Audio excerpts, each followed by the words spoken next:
মোৰ ছাত্ৰ-ছাত্ৰীসকল তোমালোক সকলোকে আমাৰ এই চেনেলটোলৈ পুনৰবাৰ স্বাগতম জনাইছোঁ। আজিৰ এই ভিডিঅ'টিত NMS এক্সামৰ কাৰণে ইম্পৰ্টেণ্ট আন কেইটামান কুৱেশ্যন আলোচনা কৰিম। ভিডিঅ'টি তোমালোকে শেষলৈকে চাই থাকিবা। প্ৰথমতে ইয়াতে আনসাৰখিনি কৰাৰ আগত যদি তোমালোকৰ নিৰ্দেশনা দিয়া থাকে এইখিনি তোমালোকে ধুনীয়াকৈ পঢ়ি ল'ব লাগে। ডিৰেকশ্যনছ অৰ্থাৎ নিৰ্দেশনাত কি দিছে চোৱাচোন। Find the missing characters in each of the following questions অৰ্থাৎ তলৰ প্ৰশ্নসমূহৰ নথকাটো কি হ'ব আমাক সুধিছে। ইয়াত নথকা মানে কি কৈছে চোৱা তোমালোকে ইয়াতে চোৱা ইয়াত কিমান আছে 2 আছে ইয়াতে 4 ইয়াতে আছে 20 ইয়াতে 3 আছে ইয়াতে 9 ইয়াতে 90 ইয়াতে 1 আছে ইয়াতে 7 আছে কিন্তু ইয়াতে কি দিয়া আছে আমাক কুৱেশ্যন মাৰ্ক দিয়া আছে। এই কুৱেশ্যন মাৰ্ক থকা ঠাইত আমাক কি হ'ব আমাক এই অপচন কেইটাৰ ভিতৰৰ পৰা বাছি উলিয়াবলৈ কৈছে। অপচন এ আছিলে 160 option B 100 option C 50 option number D 75 দিয়া আছিলে। গতিকে প্ৰথমতে আমি এই 2 আৰু 4ৰ পৰা কেনেকৈ 20 হ'ল সেইটো আমি উলিয়াব লাগিব। এতিয়া চোৱা তোমালোকে এনেকুৱা ধৰণৰ অংক যেতিয়া তোমালোকক দিয়া থাকিব তোমালোকে যোগ বিয়োগ পূৰণ আৰু হৰণ কৰি তোমালোকে চাব লাগে। ইয়াতে কি আছে চোৱা প্ৰথমতে 2 আছে। আমি যদিহে 2ৰ যদি স্কুৱেৰ উলিয়াও অৰ্থাৎ 2 স্কুৱেৰ অৰ্থাৎ 2ক যদি আমি 2ৰে পূৰণ কৰোঁ 2 দুগুণ কিমান পাম 4। নেক্সট কিমান দিছে 4 গতিকে 4 স্কুৱেৰ 4ক যদি স্কুৱেৰ কৰোঁ অৰ্থাৎ 4 × 4 হ'ল 4 4 গুণ কিমান 16 16ৰ লগত 4 যদি আমি এই দুটা যোগ কৰি দিওঁ যোগ কৰিলে কিমান পাম আমি 20 পাম অৰ্থাৎ আমি এইটো পাই গ'লোঁ। এনেকুৱা ধৰণে আমি নেক্সটটো আমি কৰি চাওঁ আহাচোন আমাৰ উত্তৰটো মিলে নে নাই। যদি মিলে আমি নেক্সট যিটো শেষৰ আছে সেইটো আমি সেম এনেকুৱা ধৰণে কৰিব লাগিব। ইয়াতে কিমান আছে চোৱা 3 আছে গতিকে 3 স্কুৱেৰ অৰ্থাৎ 3 × 3 3 × 3 কিমান হ'ব 9। নেক্সট দিয়া আছে 9 9 স্কুৱেৰ 9 × কি হ'ব 9 9 9 গুণ কিমান 81 গতিকে 81ৰ লগত 9 যোগ কৰিলে কিমান হ'ব 90 অৰ্থাৎ আমি 90 পালোঁ। ঠিক আছে সেম একেধৰণে আমি নেক্সটটো উলিয়াম। ইয়াতে কিমান আছে চোৱা 1ৰ কি হ'ব 1 × 1 আগৰ কেইটাৰ নিচিনাই কৰি লৈ নেক্সট 7 দিয়া আছে গতিকে কি হ'ব তোমালোকে চোৱা 7 × 7 7 7 গুণ কিমান হ'ব 49 49 দুটা যদি আমি প্লাছ কৰি দিওঁ কিমান পাওঁ আমি 50 গতিকে অপচন নম্বৰ চি দিয়া আছে 50 অপচন চি হ'ব এই কুৱেশ্যনটোৰ কাৰেক্ট আনসাৰ। তোমালোকে যদি বুজি পাইছা তোমালোকে ভিডিঅ'টো লাইক কৰি দিয়া। নেক্সট চোৱা কুৱেশ্যন নম্বৰ 27 ইয়াতে আমাক 64 দিয়া আছে 36 49 মাজত দিয়া আছে 21 ঠিক তেনেকুৱা ধৰণৰ এইটো দিয়া আছে 121 81 100 মাজত আমাক কুৱেশ্যন মাৰ্ক দিয়া আছে। কুৱেশ্যন মাৰ্ক দিয়া ঠাইত আমি কি হ'ব উলিয়াব লাগে। অপচন এ আছিলে 40 option B 30 option C 20 option number D আছিলে 10। প্ৰথমতে আমি এইটো কেনেদৰে হ'ল আমি চাব লাগিব। এতিয়া আমি যদিহে চাওঁ 64ৰ বৰ্গমূল যদি উলিয়াও তেতিয়াহ'লে আমি কিমান পাম 8।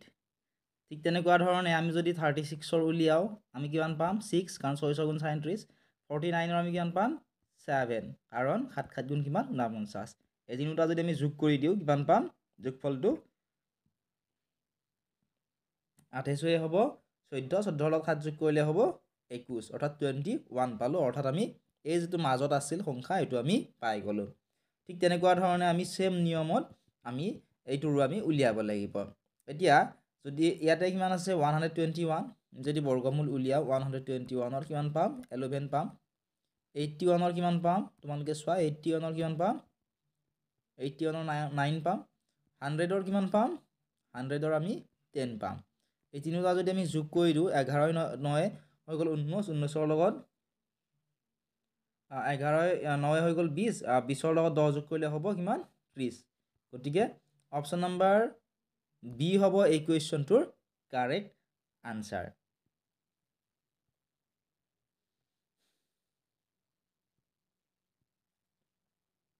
নেক্সট চোৱা 28 নম্বৰটো কি দিছে আমাক। ইয়াতে আমাক 41 দিয়া আছে 21 35 14 42 40 আৰু 16 দিয়া আছে। ইয়াতে আমাক কি কৰি দিয়া আছে কুৱেশ্যন মাৰ্ক দিয়া আছে অপশ্যন দিছিলে 8 12 বি 13 চি 14 ডিত আছিলে 15 এই যেটো কুৱেশ্যন মাৰ্ক দিয়া আছে ইয়াতে এই কুৱেশ্যন মাৰ্ক দিয়া ঠাইত এই অপশ্যন কেইটাৰ পৰা কোনটো শুদ্ধ হ'ব আমি উলিয়াব লাগে যে উলিয়াব লাগিলে বাকি কেইটা কেনেদৰে হ'ল আমি চাও প্ৰথমতে আমি যদি হে এই দুটা যোগ কৰি চাও অৰ্থাৎ কিমান দিয়া আছে 16 আৰু 40 আমি যদি যোগ কৰি চাও ইয়াতে 6 হ'ব 4 1 5 56 হৈ গ'ল নেক্সট যদি আমি এই দুটা যোগ কৰি চাও 14 নৰ লগত 42 যদি আমি যোগ কৰি চাও 4 2 6 হ'ব 4 1 5 56 হ'ব ঠিক তেনেকুৱা ধৰণে আমি যদি এই দুটা যোগ কৰি চাও 21 ৰ লগত 35 যদি আমি যোগ কৰো 5 ৰ লগত 1 যোগ কৰিলে কিমান হ'ব 6 3 ৰ লগত 2 যোগ কৰিলে হ'ব 556 পাই গলো যেহেতু আমি এই দুটা যোগ কৰোতে 56 পালো এই দুটা সংখ্যা যোগ কৰোতে 56 এই দুটা সংখ্যা যোগ কৰোতে আমি 56 পালো গতিকে এই 41 ৰ লগত এনেকুৱা এটা সংখ্যা যোগ কৰিব লাগিব যিটো সংখ্যা যোগ কৰিলে এই দুটা সংখ্যাৰ যোগফলটো আমি কিমান পাম 56 পাম গতিকে 56 পাবৰ কাৰণে কি কৰিব লাগিব 56 ৰ পৰা 41 টো বিয়োগ কৰিব লাগিব বিয়োগ কৰি যেটো বিয়োগফল পাম হেতু আমি সেই কোৱেশ্চন মাৰ্ক থকা ঠাইত লিখিব লাগিব 6 ৰ পৰা 1 গলে কিমান থাকিব 5 5 ৰ পৰা 4 গলে থাকিব 1 অৰ্থাৎ আমি কিমান পালো 15 পালো অৰ্থাৎ অপচন নম্বৰ ডি হ'ব শুদ্ধ উত্তৰ এই কোৱেশ্চন মাৰ্ক থকা ঠাইত আমি 15 লিখিব লাগিব তেতিয়া হলে মিলি যাব নেক্সট চোৱা কোৱেশ্চন নম্বৰ 29 ইয়াতে আমাক 16 দিয়া আছে 25 9 দিয়া আছে নেক্সট দিয়া আছে 36 64 আৰু 81 নেক্সট দিয়া আছে 8 10 13 আৰু ইয়াতে আমাক কোৱেশ্চন মাৰ্ক দিয়া আছে ইয়াতে আমাক অপচন এ আছিল 14 option B 11 option C 12 option number D আছিল 13 ইকুৱেশ্যন মাৰ্ক থকা ঠাইত কি হ'ব আমাক সুধিছে গতিকে এনেকুৱা ধৰণৰ অংক দিলে আমি যোগ বিয়োগ পূৰণ হৰণ আদি সকলোখিনি কৰি চাব লাগিব যেতিয়া তোমালোকে মিলিব বাকিকেইটা যেতিয়া মিলিব তেতিয়াহে তোমালোকে ইকুৱেশ্যন মাৰ্কত কি হ'ব তোমালোকে উলিয়াবলৈ পাৰিবা গতিকে ইকুৱেশ্যন মাৰ্কত কি হ'ব উলিয়াবৰ কাৰণে আমি প্ৰথমতে কি কৰিম ইয়াতে কিমান আছে চোৱা 16 আছে ঠিক আছে 16 আছে গতে 16 ৰ আমি বৰ্গমূল যদি উলিয়াও 16 ৰ আমি কিমান পাম 4 পাম ঠিক আছে 16 ৰ 4 পালো তাৰ পিছত 36 আছে 36 ৰ আমি কিমান পাম 36 ৰ আমি 6 পাম গতিকে 6 ৰ লগত 4 যেতিয়া আমি যোগ কৰিম এই দুটা যেতিয়া আমি যোগ কৰিম 6 4 কিমান হ'ব 10 ইয়াতে চোৱা আমি 10 পালো ঠিক একে ধৰণে আমি যদি হে 25 ৰ বৰ্গমূল উলিয়াও 25 ৰ কিমান পাম 5 পাম 64 ৰ উলিয়ালে আমি কিমান পাম 64 ৰ পৰা উলিয়ালে আমি পাম 8 অৰ্থাৎ 5 ৰ লগত যেতিয়া আমি 8 প্লাস কৰিম কিমান পাম আমি 13 ইয়াতে চোৱা আমি 13 পাই গলো ঠিক একেটা নিয়মতে আমি ওপৰটো কৰিব লাগিব 9 ৰ বৰ্গমূল উলিয়ালে কিমান পাম আমি 9 ৰ বৰ্গমূলে 3 পাম 81 ৰ কিমান পাম আমি 81 ৰ পাম 9 কাৰণ 9 9 গুণ 81 9 ৰ লগত 3 যেতিয়া যোগ কৰিম কিমান পাম 12 অৰ্থাৎ অপচন সি হ'ব এই কুৱেশ্চনটোৰ কাৰেক্ট আনসাৰ 12 বা 12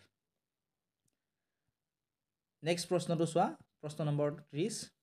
প্ৰশ্নটো আছিল এনে ধৰণৰ ইয়াতে তোমালোকে চোৱা ডি দিয়া আছে ইয়াতে এফ ইয়াতে এইচ নেক্সট এম দিয়া আছে পি দিয়া আছে এছ দিয়া আছে তাৰ পিছত দিয়া আছে ভি জেড আৰু ইয়াতে কুৱেশ্চন মাৰ্ক দিয়া আছে অপচন আছিলে এ ডি অপচন বি আছিলে সি অপচন নম্বৰ সি আছিলে আই অপচন নম্বৰ ডি আছিলে জি ইয়াৰ উত্তৰটো মই তোমালোকক কৈ নিদিও তোমালোকে কমেন্ট সেকশনত জনাবা